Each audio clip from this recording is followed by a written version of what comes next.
অন্নপূর্ণা যোজনা নিয়ে বিরাট পরিবর্তন। অনেকেই দেখা যাচ্ছে গত মাসে টাকা পেয়েছিল কিন্তু এই মাসে টাকা পায়নি। অনেকে আবার অফলাইনে আবেদন করেছিল, পরবর্তীতে অনলাইনে আবেদন করেছে কিন্তু টাকা পায়নি। অনেকে আবার দেখা যাচ্ছে অনলাইনে আবেদন করেছিল, এসএমএসও পেয়েছে কিন্তু টাকা পায়নি। তাই না? যদি আপনারও টাকা এরকম না ঢুকে থাকে অন্নপূর্ণা যোজনার, তাহলে অবশ্যই ভিডিওটা প্রথম থেকে শেষ পর্যন্ত দেখবেন। কেননা আজকে আমরা এই ভিডিওতে দেখব যে অন্নপূর্ণা ভাণ্ডারের টাকা যদি আপনার না ঢুকে থাকে, তাহলে যে কারণগুলো বললাম এগুলো ছাড়াও আরও যদি অন্য কোনো কারণ হয়ে থাকে, আপনার ভুলের কারণে হতে পারে বা অন্য কিছু, সমস্ত কিছুরই কিন্তু টাকা কিভাবে ঢুকবে, কবে ঢুকবে, আপনাদের কি কি করতে হবে, কোন কোন নিয়ম রয়েছে যেগুলো অবলম্বন করতে হবে, কি কি চেক করতে হবে, সমস্ত কিছু এ টু জেড কিন্তু আজকে আমরা এই ভিডিওর মাধ্যমে দেখে নেব। যদি আপনারও টাকা না ঢুকে থাকে বা কারো যদি টাকা না ঢুকে থাকে, তাহলে অবশ্যই তাকে ভিডিওটা শেয়ার করে জানিয়ে দেবেন যেন এই জিনিসগুলো করে নেয়। তাহলে কিন্তু হয়তো এই মাসের টাকাটা না পেলেও পরের মাসের টাকাটা অবশ্যই পাবে। তো চলুন বেশি দেরি না করে ভিডিওটা শুরু করা যাক। ভিডিওটা শুরু করার প্রথমেই আপনাদের বলতে যাবো, যারা ফেসবুক থেকে ভিডিওটা দেখছেন তারা অবশ্যই পেজটাকে ফলো করে নেবেন, যারা ইউটিউব থেকে দেখছেন তারা অবশ্যই চ্যানেলটাকে সাবস্ক্রাইব করে পাশের বেল আইকনটাকে এনাবেল করে নেবেন। আচ্ছা, আমরা যদি দেখি এখানে মোবাইলে আমি বের করে রেখেছি কোন কোন প্রবলেমগুলোর জন্য মানুষের টাকা মনে করুন ঢোকে না।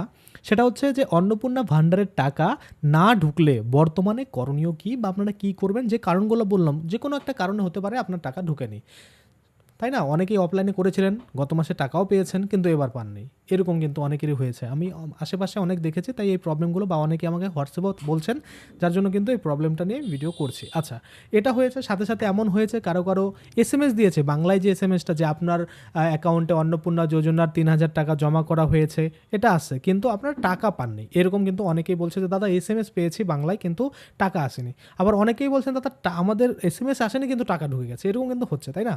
আচ্ছা, কি বলছে, যদি কোনো যোগ্য উপভোক্তা প্রতি মাসের নির্দিষ্ট 3,000 টাকা না পেয়ে থাকেন, তবে বর্তমান নিয়ম অনুযায়ী নিচের পদক্ষেপগুলো গ্রহণ করতে হবে। অর্থাৎ আগের মাসের টাকা পাননি, আবার এই মাসের টাকাও পেলেন না, তাহলে সেক্ষেত্রে আপনারা এই মাসে কিন্তু টাকাটা মানে এই মাসে আপনার অ্যাপ্লিকেশনটা ঠিকঠাক করিয়ে নিন, পরের মাসের টাকা কিন্তু আপনি অবশ্যই পাবেন। কি কি করতে হবে? প্রথমে 1 নাম্বারই রাখা হয়েছে, 5টা কারণ বলেছে এবং 1 নাম্বারই যেটা বলেছে সেটা হচ্ছে আধারের ব্যাপার নিয়ে।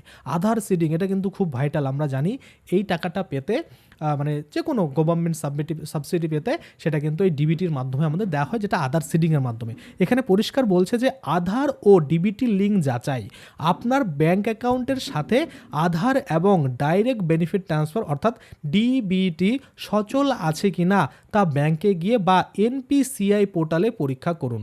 অ্যাকাউন্ট ইনভ্যালিড থাকলে টাকা সাময়িক আটকে যায়। অর্থাৎ আমি আপনাদের দেখিয়েছি বাড়িতে বসে অনলাইনে কিভাবে আপনারা এনপিসিআইয়ের যে অফিসিয়াল পোর্টাল রয়েছে সেখান থেকে দেখতে পারেন যে আপনার মনে করুন এনপিসিআইয়ের পোর্টালে গিয়ে দেখবেন যে আপনার ডিবিটি ইনেবল রয়েছে কিনা, বা ব্যাঙ্ক ভ্যালিডেশন এরর রয়েছে কিনা, বা ইনভ্যালিড রয়েছে কিনা, বা ইনঅ্যাক্টিভ রয়েছে কিনা ডিবিটি লিঙ্ক, এগুলো কিন্তু দেখতে হবে। অনেকেই দেখেছেন, অনেকেই দেখেননি। অনেকের ক্ষেত্রে আবার হয়তো অ্যাক্টিভ রয়েছে কিন্তু যে ব্যাঙ্ক অ্যাকাউন্ট আপনি চেক করছেন সেই ব্যাঙ্ক অ্যাকাউন্ট ডিবিটি লিঙ্ক নেই, অন্য ব্যাঙ্ক অ্যাকাউন্ট। এখানে অনেক মহিলার এমন হয়েছে যে তারা এসবিআইয়ের সাথে মনে করুন লেনদেন করে কিন্তু পাঞ্জাব ন্যাশনাল ব্যাঙ্ক খুলে বসেছিল, সেখানে ডিবিটি লিঙ্ক হয়ে আছে। এবার এসবিআই দেখছে টাকা ঢুকেনি, তারপরে আবার পাঞ্জাব ন্যাশনাল ব্যাঙ্কে গিয়ে সিএসসিতে চেক করছে, দেখছে ওখানে টাকা ঢুকে গেছে। তো আপনার যে ব্যাংকের সাথে ডিবিটি লিঙ্ক থাকবে সেই ব্যাংকেই টাকাটা ঢুকবে, আশা করি আপনারা বুঝতে পারছেন। আচ্ছা, এটা প্রথম গেল। দ্বিতীয়ত বলেছে যে অফিসিয়াল পোর্টালে চেক, রাজ্য সরকারের official social security WP portal ব্যবহার করে আপনার আবেদনের বর্তমান স্থিতি বা স্ট্যাটাস বা অ্যাপ্লিকেশন স্ট্যাটাস কী রয়েছে যাচাই করুন। আমরা দেখেছি অনেকের ক্ষেত্রে মোবাইল নাম্বার দিয়ে লগ ইন করলে দেখাচ্ছে নতুন করে আবেদন করতে বলছে। যদি নতুন করে আবেদন করতে বলে তাহলে আপনাকে বুঝতে হবে হয়তো আপনি 3 তারিখের দিকে আবেদন করেছিলেন, সেক্ষেত্রে আপনার আবেদনটা কিন্তু সেখানে স্টোর নেই, বা আমরা জানি যে 3 তারিখে যারা আবেদন করেছিল সেই আবেদনগুলো কিন্তু ওয়েবসাইটে এন্ট্রি হতে পারেনি, তো সেক্ষেত্রে তাদের পুনরায় আবেদন করতে বলা হয়েছিল। তো যদি আপনারা দেখেন আপনাদের ফর্ম খুলে যাচ্ছে, নতুন করে ফিল আপ করতে বলছে সেই নাম্বারটা দিয়ে, তাহলে অবশ্যই কিন্তু একবার ফিল আপ করতে হবে। আর যদি দেখেন না আপনি নাম্বার দিয়ে লগ ইন করার পরে হেড অফ দ্য ফ্যামিলি দেখাচ্ছে, সাথে মনে করুন যে কবে আবেদন করেছিলেন সেটাও দেখাচ্ছে, এবং টেম্পোরারি যে reference number, ID number, application number সেটাও দেখাচ্ছে, তাহলে কোনো ভয় নেই। অনেকেই দেখবেন যে আপনাদের বেশিরভাগ মানুষের কিন্তু সাবমিটেড দেখাবে, যে অ্যাপ্লিকেশন স্ট্যাটাস কি থাকবে, সাবমিটেড। ভয় পাওয়ার কোনো কারণ নেই, সাবমিটেড থাকলে আপনি আশা করবেন যে আপনারটা কিন্তু সাবমিটেড রয়েছে বা আপনার অ্যাপ্লিকেশন কিন্তু জমা পড়েছে, আশা করি আপনারা বুঝতে পারছেন। আচ্ছা, গেল। এবার বলছে 3 নম্বরে যে বিডিও এবং এইচডিও অফিসে যোগাযোগ। যদি আপনার টাকা না ঢুকে, যেরকম আমি বলছি আগের মাসে ধরুন আপনার টাকা ঢুকেছে, তাই না, আগের মাসে আপনারা অফলাইনে জমা দিয়ে টাকা পেয়েছেন, কিন্তু এ মাসে অনলাইন করার পরে টাকা পাননি বা কোনো কারণবশত অনলাইন করেনি, টাকা পাননি, তাহলে সেক্ষেত্রে আপনারা কিন্তু রাজ্য সরকার কি বলছে যে অনলাইন বা অফলাইন ফর্ম জমা দেওয়ার পর কোনো ভুলভ্রান্তি, যেমন নামের বানাম বা রেশন কার্ডের তথ্য ভুল থাকলে নথিপত্র সহ সরাসরি আপনার ব্লক অফিসে বা আপনারা এসডি অফিসে গিয়ে কিন্তু যোগাযোগ করতে পারেন। সেখানে গেলে কি হবে, ধরুন কোনো কারণবশত আপনি কিছু ভুল করে দিয়েছিলেন, সেজন্য টাকা ঢুকছে না, তাহলে সেখানে গেলে আধিকারিকদের হাতে এটুকু ক্ষমতা থাকে, তারা কিন্তু আপনার যে অ্যাপ্লিকেশন সেটা এডিট করতে পারবে, এডিট করে কিন্তু আপনাদের যে তথ্য সেটা পরিবর্তন করতে পারবে বা মডিফাই কিন্তু করতে পারবে। আশা করি আপনারা বুঝতে পারছেন। আচ্ছা, 4 নম্বরে বলছে কি, বলছে যে হেল্পলাইন নাম্বারে কল। আমরা জানি যে কোনো সরাসরি অভিযোগ বা সহায়তার জন্য রাজ্য সরকারের নির্দিষ্ট official toll free helpline number, সেই হেল্পলাইন নাম্বার হচ্ছে 8282082820। এটা আমি এর আগেও আপনাদের বলেছিলাম, অনেকে বলেন সুইচ অফ থাকে, ফোন তোলে না, এরকম হয় কারণ হেল্পলাইন নাম্বার বুঝতে পারছেন সবসময় সবাই ফোন করতে থাকে, তো একটা বিরক্তিকর চলে আসে, তো এই নাম্বারে কিন্তু আপনারা ফোন করে আপনাদের অভিযোগ দায়ের করতে পারেন। আচ্ছা, তারপরে 5 নম্বর বলেছে ইমেল আইডি। আমরা জানি যে ইমেল যে রয়েছে ASAP তারপরে ওয়েস্ট বেঙ্গল মানে wb.gov.in এইভাবে কিন্তু রয়েছে, এটা তো আপনারা মেল করতে পারেন।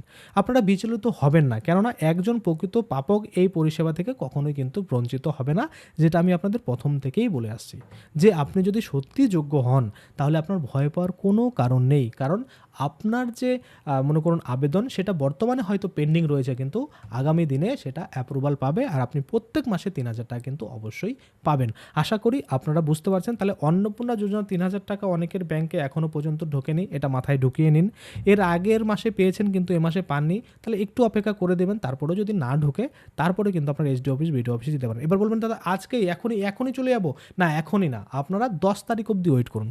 এই মাসের 10 তারিখ অবধি যদি কোনো রকম টাকা না ঢোকে আপনাদের অ্যাকাউন্টে, তাহলে কিন্তু এই প্রসেসগুলো আপনারা ফলো করতে পারেন। আর যেটা বললাম অনলাইন ডিবিটি চেক, সেটা তো আপনারা এখনই মানে এই ভিডিও শেষ করেই আপনারা সেটা চেক করুন যে আছে কিনা। যদি না পারেন তাহলে এই চ্যানেলে আপনাদের দেখবেন যে ভিডিও রয়েছে, সেটা দেখে দেখে কিন্তু চেক করে নেবেন যে আপনার কোন ব্যাংকের সাথে ডিবিটি লিঙ্ক রয়েছে, সেখানে ব্যাংক ভ্যালিডেশন রয়েছে কিনা, ইনঅ্যাক্টিভ নেই তো এগুলো কিন্তু চেক করে দেখে নেবেন। আশা করি আপনারা বুঝতে পারছেন। তো চলুন আজকের জন্য ভিডিও এখানেই শেষ করছি। ধন্যবাদ।